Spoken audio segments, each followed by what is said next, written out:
அதை பற்றி பேச பேச பெருமானுடைய நினைவு உங்களை விட்டு நீங்கவே நீங்காது. நீங்கள் என்ன வேலை வேணாலும் செஞ்சுட்டு இருக்கலாம்.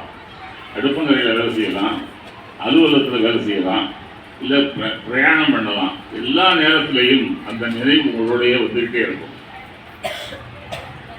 எங்கேனும் இருந்து உன்னடியேன் உனை நினைந்தால், எந்த வேலையில் எங்கே இருந்தாலும் எந்த நிலைமையில் இருந்தாலும் பெருமானை பற்றி நினைச்சிங்கன்னா என்ன கிடைக்கும் பாருங்க. எங்கேனும் இருந்து உன்னடியேன் உனை நினைந்தால் அங்கே வந்து உடனே வந்துடுவார். என்னோடும் உடனாகி நின்று உங்களோட கலந்துருவார். அது மட்டும் இல்லை, உடனாகி நின்று அருளி உடனே அருளிப்பார்.